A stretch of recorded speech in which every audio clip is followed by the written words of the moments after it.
Annuncio vobis gaudium magnum. Habemus papam.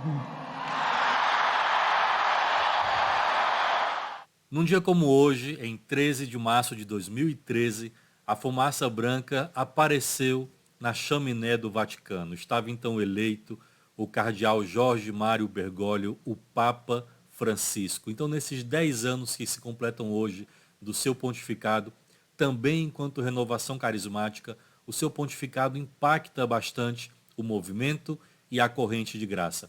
Quantas experiências a renovação carismática tem tido com o Santo Padre, o Papa Francisco? Aliás, fazendo um olhar pela história, desde o fim do Vaticano II, com o início da renovação carismática, todos os papas se encontraram com a renovação, se pronunciaram para a renovação e escreveram também para ela. Por exemplo, o Santo Padre, o Papa Paulo VI, o Papa João Paulo II, Papa Bento XVI e agora também o Papa Francisco. E é interessante perceber a aproximação e a mudança de visão dele para com a renovação carismática com o passar do tempo. Ainda enquanto bispo, cardeal de Buenos Aires, ele mesmo chegou a dizer que achava a renovação carismática como uma espécie de escola de samba, palavras dele, porque achava aquilo um tanto quanto tumultuado, animado demais, mas com o passar do tempo ele percebeu a sinceridade de coração dos seus membros, da sua liderança, uma busca de formação sólida, concreta, madura, e essa aproximação a partir da Argentina, de Buenos Aires, com a renovação carismática, fez com que ele mudasse sua compreensão, mudasse sua visão sobre a renovação carismática. Ao chegar ao pontificado, então ele traz alguém que lhe era muito próximo, o nosso irmão leigo argentino chamado Pino Scafuro, muito próximo ainda do então cardeal Bergoglio, e segue essa amizade com o Papa Francisco. O próprio Papa Francisco manifestou ali um desejo de mudar em algum momento, alguma medida, as estruturas da renovação, que havia dois vieses, vamos dizer assim.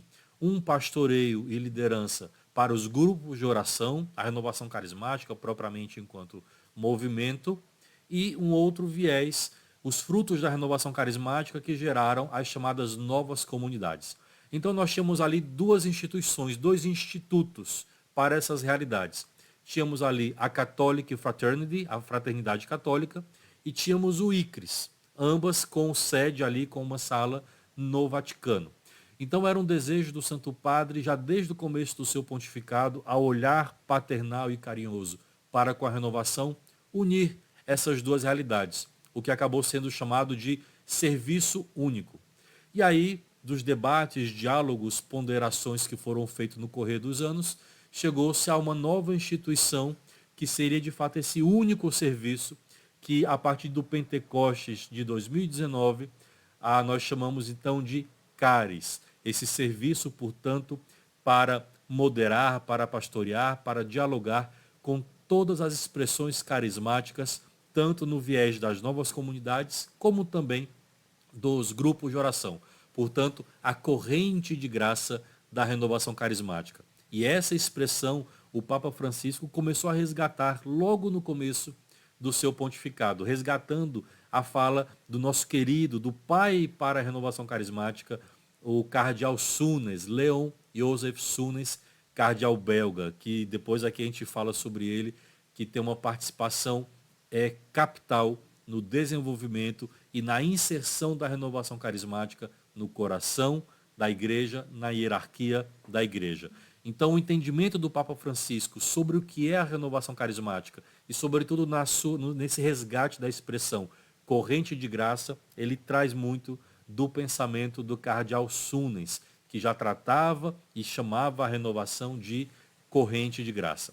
E aí, no já histórico encontro internacional da renovação carismática na Itália, no Estádio Olímpico, e o Papa, em 2014, o Papa Francisco ele fala para a renovação carismática que nós temos ali um mapa, um caminho a percorrer e que ele resgata nos chamados documentos de Malines. Depois também podemos fazer um vídeo em particular sobre eles. São 6 documentos, mas o Papa então traz à tona 3 como mapa e linha de condução da renovação carismática. para trabalhar a questão da espiritualidade, portanto, o documento de Malines I, os aspectos teológicos e pastorais, nos animando a crescer na espiritualidade, na vida pastoral, na comunhão eclesial, na reflexão teológica, no batismo no Espírito Santo.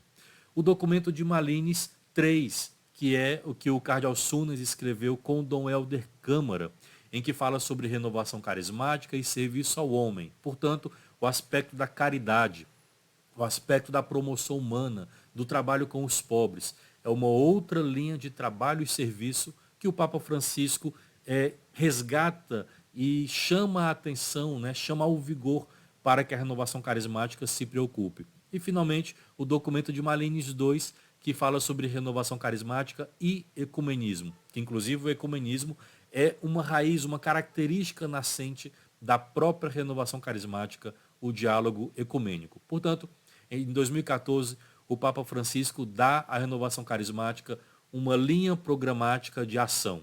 O trabalho teológico, pastoral, aprofundar na espiritualidade, promover o batismo no Espírito Santo. Num segundo ponto, trabalhar com diálogo ecumênico, promover, portanto, o ecumenismo. E na terceira linha, o trabalho com a promoção humana, o serviço aos pobres. Esse é um tripé na visão que o Papa Francisco compreende da renovação carismática, resgatando seus documentos históricos e entregando à renovação essa renovada responsabilidade de linhas de ação na evangelização, na espiritualidade, na reflexão teológica e, claro, na promoção humana. Então, celebrar esses 10 anos de pontificado do Papa Francisco também é renovar o nosso compromisso com a Igreja e com o pontificado, com o magistério do Santo Padre, cujo olhar carinhoso ele também tem se voltado e se dirigido paternalmente à renovação carismática. Temos muito o que fazer e também muito a celebrar enquanto renovação e pelos 10 anos do pontificado do Papa Francisco. Bendito seja Deus. E se você gostou desse vídeo, quiser tratar sobre mais assuntos, algum tema que você gostaria que eu falasse por aqui, comenta aqui nesse vídeo e, claro, curte, compartilha, passa para os seus amigos, nos grupos do WhatsApp, me ajuda a fazer esse canal crescer e para crescermos juntos na evangelização e na formação do povo de Deus. Um grande abraço, até o próximo vídeo.